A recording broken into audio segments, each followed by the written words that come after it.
Reticulum में 4 differences mention कर दिए। दोबारा से रिपीट कर रही हूँ, ध्यान रखना क्योंकि कई बार डिफरेंस लिखने को आ जाता है। जो एंडोप्लाज्मिक रेटिकुलम है वो दो तरह का होता है, rough endoplasmic reticulum and smooth endoplasmic reticulum, right. जो रफ एंडोप्लाज्मिक रेटिकुलम होता है, it is its surface is studied with ribosomes, उसके सरफेस पे राइबोसोम होते हैं। स्मूथ एंडोप्लाज्मिक रेटिकुलम में राइबोसोम्स नहीं होते। रफ एंडोप्लाज्मिक रेटिकुलम पे क्योंकि राइबोसोम्स होते हैं, उसका मेन फंक्शन प्रोटीन सिंथेसिस से रिलेटेड होता है, और जो स्मूथ एंडोप्लाज्मिक रेटिकुलम होते हैं, उसका मेन फंक्शन फैट्स या लिपिड्स की सिंथेसिस होता है। जो रफ एंडोप्लाज्मिक रेटिकुलम होते हैं वो कौन से एलिमेंट्स के बने होते हैं? वो मोस्टली सिस्टर्नी और वेसिकल्स के बने होते हैं। और जो स्मूथ एंडोप्लाज्मिक रेटिकुलम के एलिमेंट्स हैं वो ट्यूब्यूल्स और वेसिकल्स के बने होते हैं। हमने पढ़ा था ना अभी ट्यूब्यूल्स और वेसिकल्स, है ना, सिस्टर्नी, ट्यूब्यूल्स, वेसिकल्स, मैंने 3 एलिमेंट्स आपको शो करे थे, है ना। तो आरईआर में कौन कौन से एलिमेंट्स होंगे? Cisternae and vesicles. और स्मूथ एंडोप्लाज्मिक रेटिकुलम में tubules and vesicles, right? Rough endoplasmic reticulum is located near the nucleus and smooth endoplasmic reticulum is located away from the nucleus. Is it clear till now? Yes, ma'am. Okay. Yes, yes ma'am. Ma'am. ठीक है, अब देखो हम ये तीनों जो elements लिखे हुए हैं इनकी डेफिनेशन भी पढ़ लेते हैं। Endoplasmic reticulum network is continuous with nuclear envelope, ये भी मैंने बात बता दी। Endoplasmic reticulum can exist in following 3 forms, ठीक है। Number 1 cisternae, these are interconnected flattened sacs that mainly form rough endoplasmic reticulum, बात डिस्कस कर ली हमने।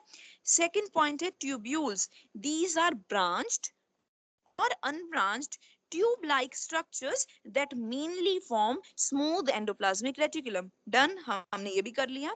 थर्ड पॉइंट है vesicles, these are spherical or oval elements of endoplasmic reticulum that exist along with cisternae and tubules, है ना।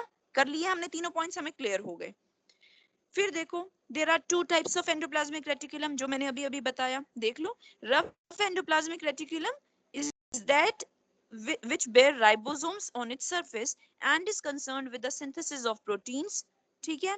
Smooth endoplasmic reticulum, the endoplasmic reticulum that don't have ribosomes and is mainly concerned with the synthesis of lipids is called smooth endoplasmic reticulum। इतना हमें अब तक clear हो चुका है ना। अब हम करेंगे functions of endoplasmic reticulum. So have a look at the very first function mentioned here.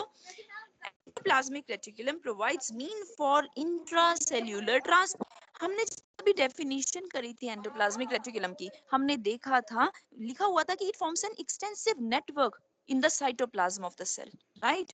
तो जो ये रोड्स जैसे, जो ये चैनल्स जैसे स्ट्रक्चर्स बनते हैं एंडोप्लाज्मिक रेटिकुलम के, उसके through the flow of materials, okay, the transport of material from one part of the cell to another is possible. So they act as roads. The channels of the endoplasmic reticulum acts as roads for the transport of materials from one part of the cell to another, right? So ER provides means for intracellular transport. Intracellular मतलब cell के अंदर का transport, cell के एक part से दूसरे part तक कोई मटेरियल को ट्रांसफर करना है तो it is possible through the rods which are the channels of endoplasmic reticulum, basically the cisternae। जो सिस्टर्नी होते हैं ना, वो नेटवर्क बना देते हैं, जाल बना देते हैं, जिसके थ्रू, जिन चैनल्स के through materials can be transported from one part of the cell to another. Is it clear till now? Yes, ma'am. Okay, second point देखो, it acts as cytoskeleton to cell. क्योंकि देखो ये एक extensive network बना रहे हैं जो पूरे सेल के अंदर बिछा हुआ है, इसकी वजह से ना सेल को एक सपोर्टिव फ्रेमवर्क मिल जाता है। इन सिस्टर्नी की वजह से जो पूरा एक नेटवर्क बना रहे हैं, जो एक चैनल लाइक नेटवर्क है, उसकी वजह से सेल को एक सपोर्टिव फ्रेमवर्क मिल जाता है, ठीक है। That acts as cytoskeleton to the cell, cell को एक स्केलेटन मिल जाता है, फ्रेमवर्क मिल जाता है, जिसकी वजह से सेल की जो शेप है that gets maintained, right. Okay, second point हो गया। थर्ड पॉइंट है, it provides membrane to the nucleus during telophase. अब इस बात को समझ लेते हैं। यूनिट 3 में हम लोग ना डिटेल में डिस्कस करने वाले हैं सेल डिवीजन, माइटोसिस और मायोसिस, ठीक है। उसी में एक टर्म आएगी टेलोफेज करके, जब सेल डिवाइड करता है ना, तो सेल के डिवीजन के ना बहुत सारे फेजेस होते हैं। बेसिकली 4 फेजेस होते हैं मेन। जो न्यूक्लियस की डिवीजन होती है ना, जब सेल डिवाइड करेगा, तो सेल जब 1 से 2 में डिवाइड करेगा, तो न्यूक्लियस भी तो 1 से 2 में डिवाइड करेगा, तब भी तो वो डॉटर सेल में एक-एक जाएगा। एक सेल के पास एक न्यूक्लियस है, तो जब उसे डिवाइड करना है, तो वो पहले न्यूक्लियस 1 से 2 बनेंगे, वही 2 न्यूक्लियस एक-एक डॉटर सेल्स में चले जाएंगे। तो इस डिवीजन के लिए, न्यूक्लियस की डिवीजन के लिए भी बड़े सारे फेजेस होते हैं। उनमें से एक फेज होता है टेलोफेज, जो लास्ट फेज होता है ना न्यू।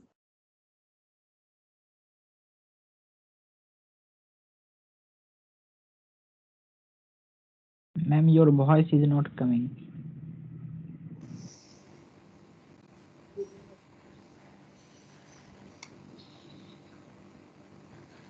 होती है न्यूक्लियस में, हमने पढ़ा था ना डबल मेम्ब्रेन बाउंड स्ट्रक्चर होता है न्यूक्लियस। तो न्यूक्लियस की मेम्ब्रेन एक फेज ऐसा आता है जिसमें हट जाती है, न्यूक्लियस की मेम्ब्रेन खत्म हो जाती है। उसके बाद जब न्यूक्लियस की मेम्ब्रेन खत्म हो गई, डीएनए डिवाइड हो गया, डीएनए डबल हो गया अमाउंट, तो उसके बाद एक न्यूक्लियस से कितने न्यूक्लियस बन जाते हैं? 2 न्यूक्लियस। मैम आप फिर से रिपीट कीजिए ना, वॉइस आपका ब्रेक हो गया था।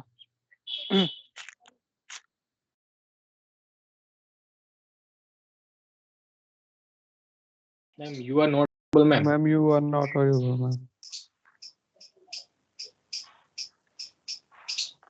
तो जो न्यूक्लियस होता है, ठीक है, जब उसकी मेम्ब्रेन खत्म हो जाती है डिवीजन के टाइम पे, तो दोबारा जब बनानी होती है, जब 2 न्यूक्लियस बनाने का टाइम आ जाता है, उनके अराउंड अलग अलग जब मेम्ब्रेन बननी होती है, तो वो मेम्ब्रेन बनाने का किसका रोल होता है? एंडोप्लाज्मिक रेटिकुलम का। ठीक है, न्यूक्लियस की खोई हुई मेम्ब्रेन को वापस लौटाना किसका काम होता है? एंडोप्लाज्मिक रेटिकुलम का। एंडोप्लाज्मिक रेटिकुलम मेम्ब्रेन दे देती है to cover around the DNA, कि न्यूक्लियस की जो दोबारा मेम्ब्रेन है उसे कौन फॉर्म कराता है? Endoplasmic reticulum. Is it clear और नॉट? Clear ma'am. मैम जो एंडोप्लाज्मिक No, ma'am. रेटिकुलम है, तो hello, excuse me ma'am. Is the screen visible to people or not? Should I share no it again? Ma'am. No ma'am. Ma'am, I guess not yeah, fourth it is point lost. फिर से बताना। Let me share the screen again. इतनी बात समझ आई कि नहीं? No ma'am, ma'am आपकी आवाज ब्रेक कर रही थी। फोर्थ पॉइंट फिर से बताना। एक सेकंड।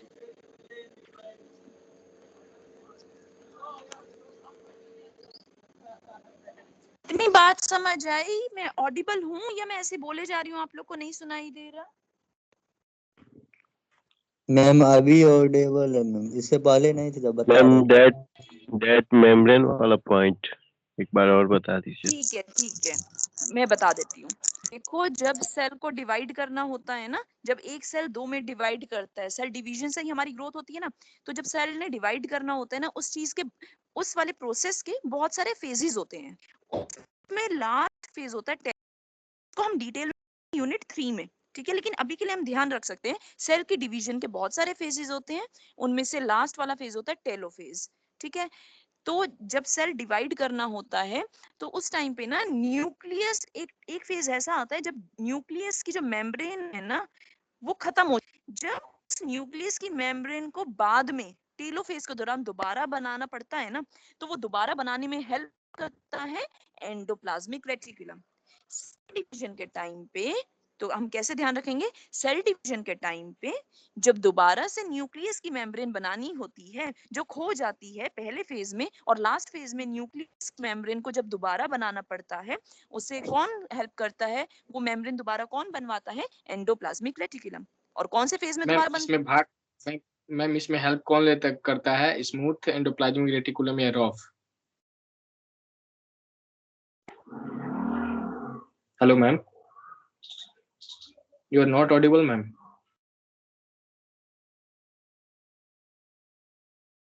ना खत्म, हाँ जी, नॉट ऑडिबल तो मैम। एंडोप्लाज्मिक रेटिकुलम दोबारा से मेम्ब्रेन बनवाने में हेल्प करता है। हाँ जी, बोलो, एनी डाउट? इसमें जो नया मेम्ब्रेन बनाने में जो हेल्प करता है, उसमें कौन सबसे अधिक मतलब भूमिका किसका होता है? स्मूथ का या rough? Endoplasmic reticulum. Endoplasmic reticulum का मैम उसमें तो वो भी तो दो तरह के होते हैं, एक स्मूथ होते हैं, एक रफ होते हैं। तो जो रफ होता है जो न्यूक्लियस के रफ पास होता रफ है, रफ का मेन इसमें काम होता है, रफ का इसी होता है, क्लियर करना था। रफ का मेन काम होता है एंडोप्लाज्मिक रेटिकुलम की उस न्यूक्लियस की मेम्ब्रेन बनवाना। ठीक है, ओके ठीक है। Yes ma'am. नेक्स्ट देखो पॉइंट, हाँ जी, रफ एंडोप्लाज्मिक रेटिकुलम का मेन काम होता है बेसिकली दोबारा से न्यूक्लियस की मेम्ब्रेन फॉर्म करवाना। आप इसे कैसे ध्यान रख सकते हो, रफ एंडोप्लाज्मिक रेटिकुलम ही न्यूक्लियस के साथ सटा हुआ रहता है ना, वही न्यूक्लियस के पास रहता है, तो वही बाद में मेम्ब्रेन बनवाता है न्यूक्लियस की। Is it clear? Yes ma'am. Done, ma'am okay. Next देखो, यहाँ पे लिखा है it provides materials to the Golgi for secretion. अब हमने जब गोल्जी का फंक्शन किया था, गोल्जी का हमने क्या फंक्शन किया था कि जो मॉडिफिकेशन करनी है, देखो फैक्ट्री में सिंथेसिस होती है, किसी चीज की प्रोडक्शन होती है, उसके बाद उसकी क्या होती है मॉडिफिकेशन, उसकी फिनिशिंग, उसकी पैकेजिंग।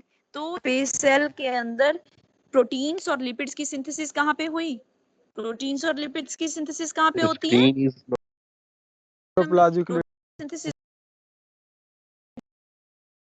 seen, synthesis ma'am. हो गई स्मूथ एंडोप्लाज्मिक रेटिकुलम में। एक बार तो रॉ Screen प्रोडक्ट is तैयार हो not गया, visible. उसके बाद उसकी फिनिशिंग और मॉडिफिकेशन यानी कि प्रोटीन्स मैम की your screen is modification, not visible. Lipids The की screen, मॉडिफिकेशन, ma'am, उसके screen. बाद उनकी पैकेजिंग और उसके बाद Screen. उनकी डिस्ट्रीब्यूशन का काम कौन करता है, गोल्जी अपैरेटस। मैंने बताया था होल्ड ना, ऑन। गोल्जी अपैरेटस के अंदर क्या होगा, प्रोटीन्स और लिपिड्स की मॉडिफिकेशन, उनकी Gap years. पैकेजिंग और उनकी डिस्ट्रीब्यूशन, जहाँ पे उनका फंक्शन है उन प्रोटीन्स और लिपिड्स का सेल के अंदर, वहां तक उनको भेजना, ये भी किसका काम है, गोल्जी अपैरेटस। I must तो show Golgi the apparatus drop. के हेलो लिए मैम, सामान कौन भेज रहा है, कहाँ से आ रहा है, एंडोप्लाज्मिक रेटिकुलम। ठीक है, मैम होल्ड तो on. It provides materials, material में क्या लिख सकते हैं, प्रोटीन्स एंड भगवान के लिपिड्स लिए रुक भाई टू द जाइए। अगर गोल्जी भगवान देखो के फॉर लिए देखो सिक्रीशन। दोस्त, रुक अगर जाइए। स्क्रीन विजिबल नहीं है तो सुनो यार, कम से कम उसको स्क्रीन सुनो। विजिबल नहीं है, okay let me share it again, let me check.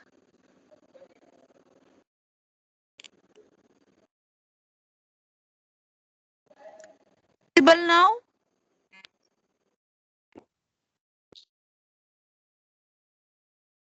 No ma'am. Yes ma'am visible. Yes? Yes, ठीक है, ma'am. ठीक है, तो एक बार दोबारा से सुन लो। It provides visible है। materials. Okay, okay. It provides material to the Golgi for secretion. Golgi का क्या फंक्शन था, मैंने क्या फंक्शन बताया था Golgi का, गोल्जी एक ऐसी जगह है जहां पे प्रोटीन्स और लिपिड्स की मॉडिफिकेशन होती है, उनकी पैकेजिंग होती है, और गोल्जी ही वो ऑर्गेनेल है जो प्रोटीन्स और लिपिड्स को उनकी फंक्शनल साइट पे, जहां पे भी उनको फंक्शन परफॉर्म करना है, वहां तक भेजता है, वहां तक ट्रांसपोर्ट करता है, राइट। तो जो गोल्जी है वो प्रोटीन्स और लिपिड्स की मॉडिफिकेशन कर रहा है। प्रोटीन्स और लिपिड्स कहाँ से आते हैं गोल्जी के पास, प्रोटीन्स भेजता है रफ एंडोप्लाज्मिक रेटिकुलम और लिपिड्स भेजता है स्मूथ एंडोप्लाज्मिक रेटिकुलम, यानी कि the materials for the modification which are received by the Golgi are obtained from endoplasmic reticulum। तो क्या लिखा है यहाँ पे, it provides materials, materials कौन से, proteins and lipids to the Golgi for secretion। is it clear or not clear? Yes Yes, ma'am. ma'am. Yes ma'am. ठीक है, अब ठीक है, ये तो थे कुछ basic functions. we'll talk about this we'll talk about certain specialized functions of endoplasmic reticulum now। देखो ये वाला फंक्शन देखो, जो 6th पॉइंट, लास्ट पॉइंट यहाँ पे इस पेज पे मेंशन्ड है, मैं एक बार स्क्रीन कर लेती हूँ रोटेट। वाला पॉइंट देखो, the endoplasmic reticulum of muscle cell is modified to store calcium which is released at the time of muscle contraction। this modified endoplasmic reticulum is called as sarcoplasmic reticulum। अब होता क्या है, जो muscle cells होते हैं ना, उनका जो एंडोप्लाज्मिक रेटिकुलम होता है, उसका एक स्पेशलाइज्ड फंक्शन होता है। क्या होता है, कैल्शियम की स्टोरेज। आपको पता है जब हमारी मसल्स कॉन्ट्रैक्ट करती हैं ना, तो उस टाइम पे ना कैल्शियम का रोल होता है, calcium is released during that process of contraction of muscles. और वो मसल सेल्स के अंदर कैल्शियम कहाँ पे स्टोर होता है, वो स्टोर होता है मसल सेल्स के एंडोप्लाज्मिक रेटिकुलम में। ठीक है। तो मसल कॉन्ट्रैक्शन में कैल्शियम का बहुत इंपॉर्टेंट रोल होता है और वो कैल्शियम एंडोप्लाज्मिक रेटिकुलम में स्टोर होता है मसल सेल्स की। ठीक है। ऐसे स्पेशलाइज्ड एंडोप्लाज्मिक रेटिकुलम को जो कैल्शियम स्टोर करते हैं मसल सेल्स के अंदर, उनको एक स्पेशल टर्म दिया गया है सार्कोप्लाज्मिक रेटिकुलम। ठीक है। Sarco term is related to muscles. ठीक है। So what is sarcoplasmic reticulum? It is a specialized kind of endoplasmic reticulum which stores calcium inside it, which is released during the which is released during the process of muscle contraction. ठीक है। This is one of the specialized function of endoplasmic reticulum. Now we'll talk about certain specialized functions of smooth endoplasmic reticulum. Have a look at the G point. Smooth endoplasmic reticulum helps in detoxification of harmful drugs. तो जब आप कोई medicine कोई drug consume करते हो ना, ठीक है, वो अपना इफेक्ट कर देती है। उसके बाद ड्रग की जब ड्रग जो है अपना इफेक्ट देती है, उसके बाद उसके कुछ साइड इफेक्ट्स भी होते हैं। That is because of the certain side products which are released by the metabolism of the drugs. जब मेटाबोलाइज करती है हमारी body. Wait for a while, I guess the screen is gone. Wait for a while.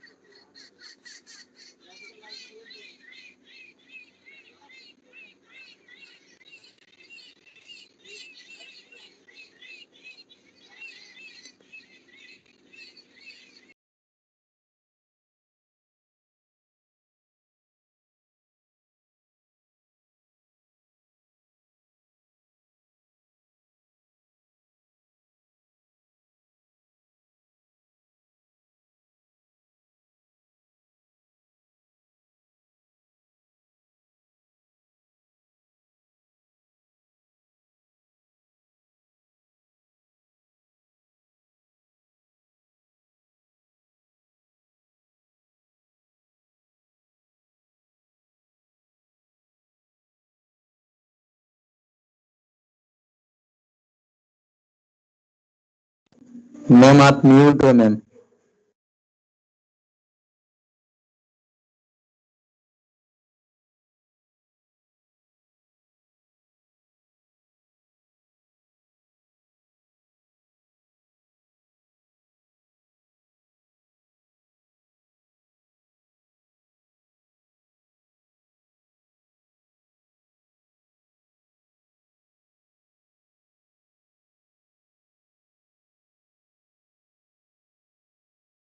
You are not audible, ma'am.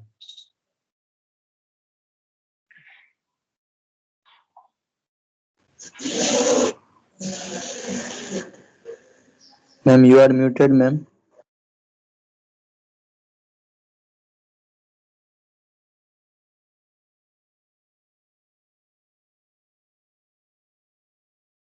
एक second.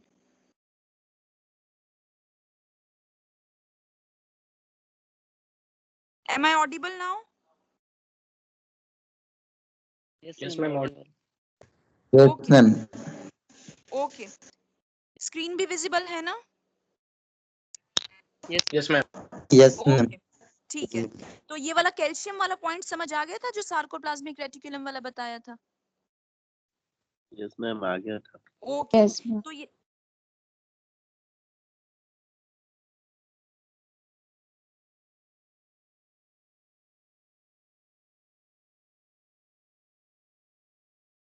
Your voice is not clear.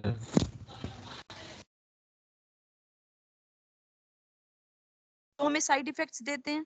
तो इन side products का detoxification करना, एक second, ma'am शुरू से sound नहीं आया। इन side products का डिटॉक्सिफिकेशन करना किसका काम होता है? स्मूथ एंडोप्लाज्मिक रेटिकुलम का। हाँ जी, क्या बोल रहे हो?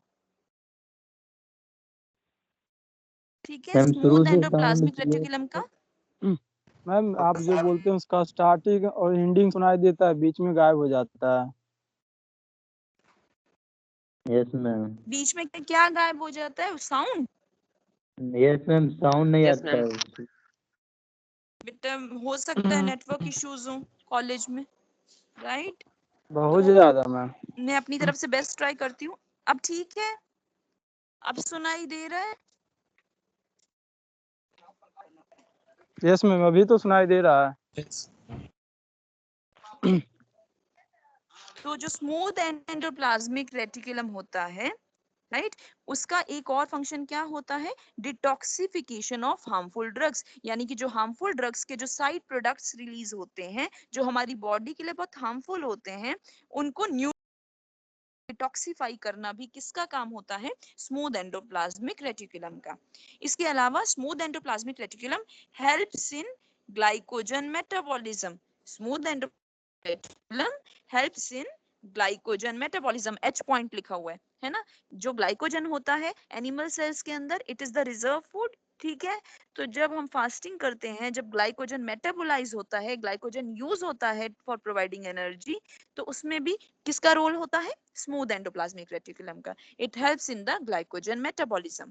लास्ट पॉइंट लिखा है, smooth endoplasmic ma'am reticulum provides glycogen surface metabolism for क्या द, होता है मैम? तो मैम ग्लाइकोजन ग्लाइकोजन, मेटाबॉलिज्म। मैं बताती हूँ। ग्लाइकोजन आपको पता है रिजर्व फूड है। ग्लाइकोजन पॉलीमर होता है ग्लूकोज का। Glycogen is a polymer of glucose. It is a form of storage food. हमारी बॉडी में जो रिजर्व फूड रहता है वो किस फॉर्म में रहता है, ग्लाइकोजन की फॉर्म में, है ना, ठीक है। तो जो ये ग्लाइकोजन से जब एनर्जी रिलीज करानी होती है, जब हम फास्टिंग करते हैं, जब हमारे अंदर ग्लूकोज नहीं है, तो अब फिर बाद में क्या यूज होगा, ग्लाइकोजन।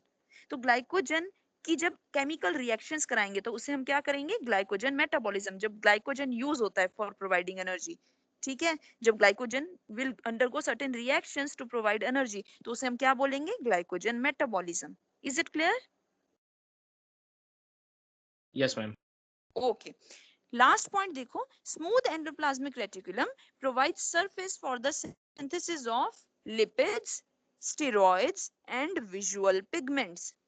देखो अभी तक मैंने आपको बताया था स्मूथ एंडोप्लाज्मिक रेटिकुलम का मेन काम होता है सिंथेसिस ऑफ फैट्स और लिपिड्स, है ना, इतना तो हमें पता ही है। लिपिड्स या फैट्स की सिंथेसिस से कंसर्न होता है स्मूथ एंडोप्लाज्मिक रेटिकुलम। इसके अलावा दो चीजें और लिखी हैं, स्टेरॉइड्स और विजुअल पिगमेंट्स। इन्हें कैसे याद रखना है, स्टेरॉइड्स होते हैं हमारी बॉडी के अंदर ना कुछ हार्मोन्स होते हैं which are steroids in nature. कुछ हार्मोन्स का जो केमिकल नेचर होता है, कुछ हार्मोन्स प्रोटीन्स होते हैं हमारी बॉडी में, कुछ हार्मोन्स स्टेरॉइड्स होते हैं। Steroids are a kind of lipids only. हमारे जो, फॉर एग्जांपल हमारे अंदर जो सेक्स हार्मोन्स होते हैं, है ना, मेल्स के अंदर टेस्टोस्टेरोन, फीमेल्स के अंदर प्रोजेस्टेरोन और oestrogen, they are the kind of steroid hormones. वो कैसे होते हैं हार्मोन्स, उनका केमिकल नेचर कैसा होता है, वो प्रोटीन वाले हार्मोन्स नहीं होते, वो स्टेरॉइड हार्मोन्स होते हैं। They are kind of lipid hormones. और लिपिड से रिलेटेड जितना भी फंक्शन होता है, लिपिड्स, किसी भी लिपिड की जो सिंथेसिस होती है सेल के अंदर, वो कौन करता है, वो करते हैं स्मूथ एंडोप्लाज्मिक रेटिकुलम। तो steroids are a kind of,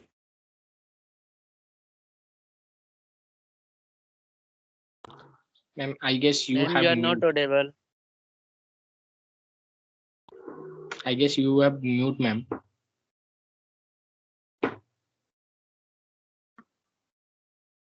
very You are not important audible. for the health of, I'm not audible, okay, wait for a while. Am I audible now? Yes ma'am. Yes, ma'am.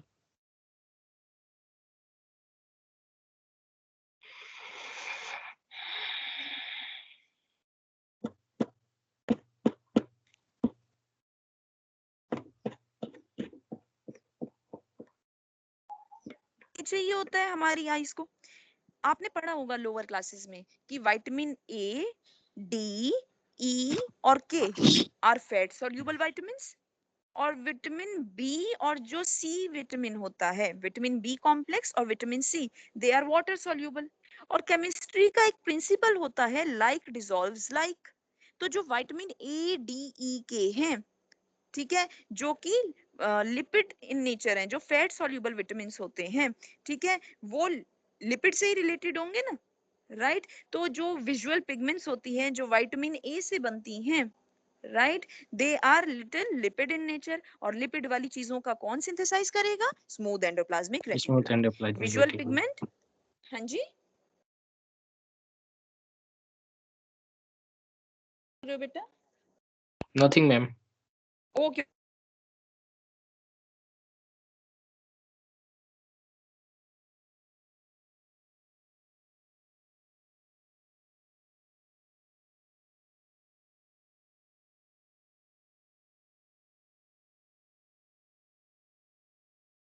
तो fat soluble यानी, और chemistry का एक principle है like dissolve like, तो fat soluble कोई चीज है यानी कि it is fatty in nature, वो भी लिपिड है नेचर में। तो यानी कि जो विजुअल पिगमेंट्स हैं जो विटामिन ए से सिंथेसाइज हो रहे हैं which is a fat soluble vitamin would be fatty in nature, would be lipid in nature. ये लिपिड जैसा होगा, विजुअल पिगमेंट कैसा होगा, लिपिड होगा। और लिपिड वाली चीजों की सिंथेसिस कौन कराता है, स्मूथ एंडोप्लाज्मिक रेटिकुलम। ठीक है, तो जो स्मूथ एंडोप्लाज्मिक रेटिकुलम होता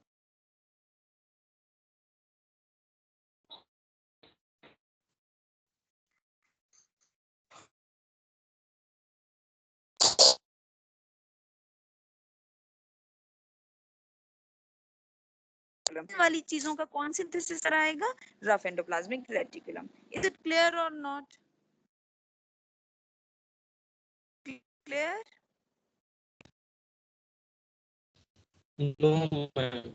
मैम आपका वॉइस हाँ जी, मैम आपका वॉइस आते आते इमीडिएटली कट हो जा रहा है मैम, ब्रेक हो जा रहा है। उसके बाद से कुछ देर के लिए कुछ ब्रेक सुनाई हो नहीं दे रहा रहा है। है। फिर नहीं मैम, देखिए क्या अच्छा, हो रहा है कि जैसे आपका वॉइस आ रहा है, आते आते इमीडिएटली हाँ हाँ, अचानक से पॉज हो जा रहा है मैम एकदम आपका से। वॉइस।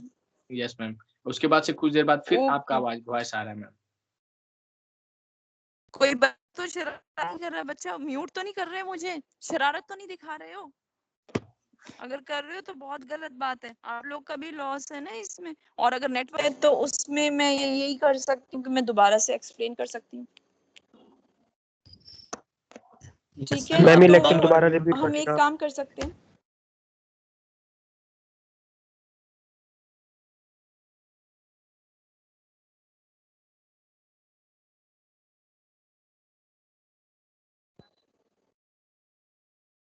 दोबारा से बता दूं क्या? मैम कोई आपको बार बार म्यूट कर रहा है। यस मैम, कोई म्यूट कर दे रहा है मैम। हम लोग भी बोल रहे हैं तो अचानक से कोई हम लोग को म्यूट कर दे रहा है। Yes ma'am.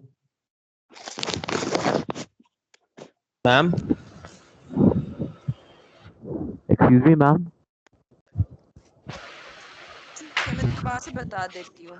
देखो, लिपिड्स से रिलेटेड जितनी भी सिंथेसिस होगी, चाहे वो सिंपल लिपिड्स की हो, चाहे वो स्टेरॉयड हार्मोन्स की हो। स्टेरॉयड हार्मोन्स जो होते हैं ना, वो भी लिपिड्स का ही टाइप होते हैं।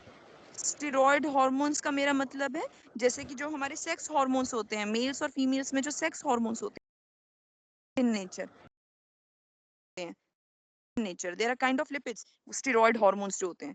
तो स्टेरॉयड हार्मोन लिपिड का ही टाइप है, तो उनकी भी सिंथेसिस कौन करेगा, smooth endoplasmic reticulum. Lipids, simple lipids की सिंथेसिस भी, स्टेरॉयड हार्मोन्स जो लिपिड्स का ही एक टाइप है उनकी भी सिंथेसिस, और जो विजुअल पिगमेंट्स होती हैं हमारी आईज में उनका भी सिंथेसिस। ठीक है, विजुअल पिगमेंट्स जो हमारी आईज के अंदर हैं वो भी क्या होती हैं, टाइप ऑफ लिपिड्स होती हैं। तो लिपिड से रिलेटेड जितनी भी चीजें हैं, फैट से रिलेटेड जितनी भी चीजें हैं हमारी बॉडी में, उनका सिंथेसिस कौन करेगा, उनका सिंथेसिस करेगा smooth endoplasmic reticulum. Is it clear now? Yes ma'am. Okay, yes ma'am. ठीक है। तो एक बार go through the notes once again, एक बार दोबारा से पढ़ना नोट्स। ठीक है, देखना अगर कोई दिक्कत आ रही है तो तुम मेरे से नेक्स्ट क्लास में भी पूछ सकते हो। ठीक है, अभी पूछना है तो अभी पूछ लो, नेक्स्ट क्लास में एक बार नोट्स पढ़ने के बाद तुमने मुझसे पूछना है तो भी मेरे को कोई प्रॉब्लम नहीं है। तो आज हमने, एक बार मैं फटाफट से रिवाइज करा देती हूँ 2 मिनट्स में, आज हमने क्या किया। हमने किया एंडोप्लाज्मिक रेटिकुलम। एंडोप्लाज्मिक रेटिकुलम में हमने पढ़ा कि मैं एक बार स्क्रीन भी शेयर कर लेती हूँ जल्दी से, late me share it again. Start broadcast. ठीक है, तो एक बार जल्दी से हम देख लेते हैं। हमने आज पढ़ा एंडोप्लाज्मिक रेटिकुलम। मैंने बताया एंडोप्लाज्मिक रेटिकुलम क्या होता है। एंडोप्लाज्मिक रेटिकुलम एक जाल होता है बहुत सारे चैनल्स का जो पूरे सेल में फैला होता है। It is an extensive network of certain membrane line channels within the cytoplasm. 3 तरह के एलिमेंट्स होते हैं जिससे एंडोप्लाज्मिक रेटिकुलम बनता है। यहाँ साइड में मैंने तीनों के डायग्राम्स दिखाए हैं, cisternae, tubules, vesicles. Vesicles rounded होती हैं, ट्यूब्यूल्स ट्यूब लाइक होते हैं, ब्रांच्ड भी हो सकते हैं, अनब्रांच्ड भी हो सकते हैं, और सिस्टर्नी जो होते हैं ये फ्लैटेंड बैग्स होते हैं जो स्टैक में प्रेजेंट होते हैं। तो 3 तरह के एलिमेंट्स हैं जिससे एंडोप्लाज्मिक रेटिकुलम बनेगा। अगर हम टाइप्स ऑफ एंडोप्लाज्मिक रेटिकुलम की बात करें तो 2 तरह के होते हैं, smooth and rough endoplasmic reticulum. Smooth endoplasmic reticulum के सरफेस पे राइबोसोम्स एब्सेंट होते हैं, and rough endoplasmic reticulum is studded with ribosomes. Smooth endoplasmic reticulum is basically concerned with the synthesis of lipids,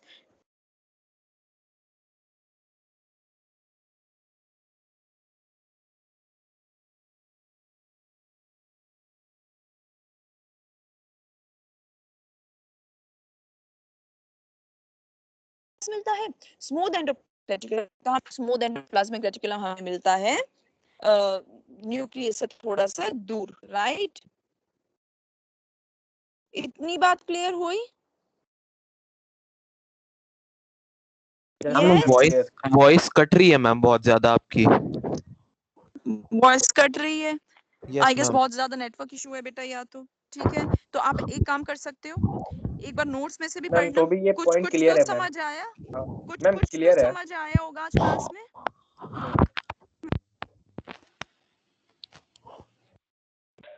Yes, ma'am. Okay ठीक है फिर